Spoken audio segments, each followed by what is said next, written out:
South Carolinians for the Common Good Multimedia History Project, the Ben Robertson Society. Palmetto citizen who has contributed to the common good, D.P. Lowther of Ridgeville, Carolina. Superman is said to live in Metropolis, but another Superman lives in South Carolina, in a little town called Ridgeland. Instead of leaping tall buildings in a single bound, he walks with a slow gait. He's nearly 90 years old, but single-handedly helped save a major part of South Carolina. Mr. Lowther contributed to the common good of South Carolina because he helped save our Spanish colonial horses, the Marsh Tacky, from extinction. The Spanish colonial horses were brought to the New World by Spanish explorers, who left horses and pigs on the barrier islands for Spanish colonists to utilize. Observing the way they graze on green pastures and gallop majestically through all types of terrain, one would never know this horse was on the face of extinction. So why are they called tacky? Because they were so common long ago. Marsh tackies are easygoing creatures and not spooked easily. This makes them popular with trail riders, hunters, and children.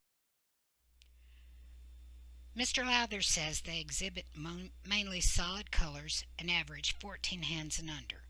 They're kind, level-headed, and easy keep. Over 500 years, the horses adapted the environment with unique characteristics such as hooves that rarely need trimming the way domesticated horses do, and thicker hides that resist insects such as mosquitoes. They're tough. You can ride them all day and some of them won't even break a sweat, says Mr. Lowther.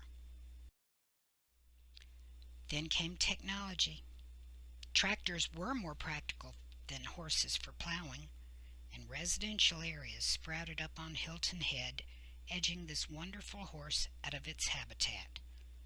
The small colony became smaller and smaller and faced extinction. The first reason that Mr. Lowther is important is he promoted the importance and historical significance of this horse. He became interested in the horse as a child working on his father's ranch. He appreciated their stamina and agility. He made the point that these horses don't give out. He understood their sense of mobility in marshes that were impassable for most horses. If a horse panics in the water, it isn't a Marsh Tacky.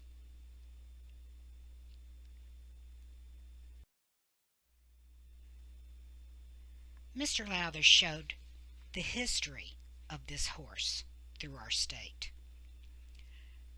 During the Spanish era of the 1500s, colonial settlers used them.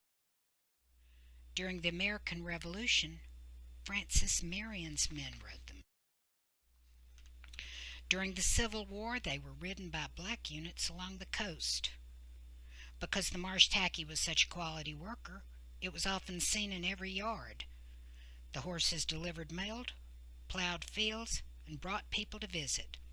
Nowadays, you're more likely to see them at a Civil War reenactment than working behind a plow. During World War II, they patrolled with soldiers watching for U-boats.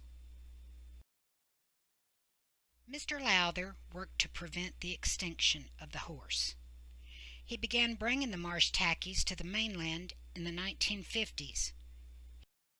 4 bridges were even built. He began breeding them carefully to ensure they weren't bred with non-tacky. He noted that residential areas such as Hilton Head were edging the tacky out of its natural habitat.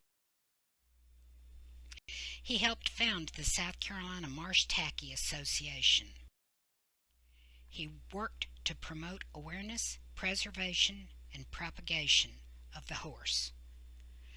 This new generation of horses can now be seen throughout the state, In Anderson County, Little Essie is an example used for school field trips and outreach programs. Michael and Julia Barnes obtained this lovely mare from Mr. Lowther in 2000. Mr. Lowther worked with the American Livestock Breeds Association to form a registry of Marsh Tacky horses. He worked with Texas A&M, Mississippi University, and other schools to get genetic documentation.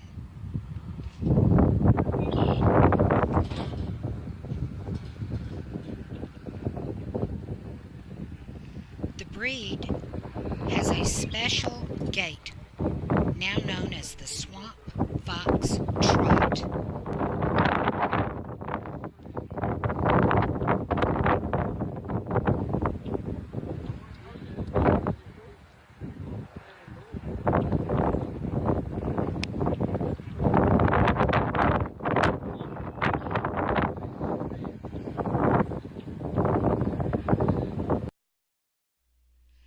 Events such as beach races, hunting events, and other shows around the state help promote awareness of this horse.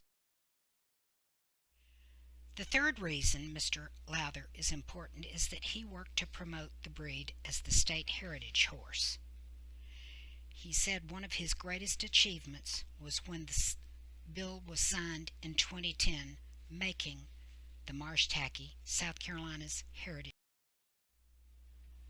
He did face opposition from some, such as Senator Kirsch of Clover, who thought the Marsh Tacky was ugly. But the legislature passed the bill. He even learned that Governor Sanford had ridden Tackies as a child when he was visiting. Some may ask why this horse is even needed or honored. After all, horses aren't that important in everyday life. I disagree. This is a unique breed nearing extinction. It has a unique gait seen only in Spanish horses. Only 300 even remain, and they represent 500 years. South Carolina's heritage horse is unique. The Swamp Fox Trot is its special gait. South Carolina has had many wonderful examples of wildlife that are no longer here, such as the extinct Carolina parakeet. Thanks to D.P. Lowther, the Marsh Tacky may not disappear, but continue as part of our state's history.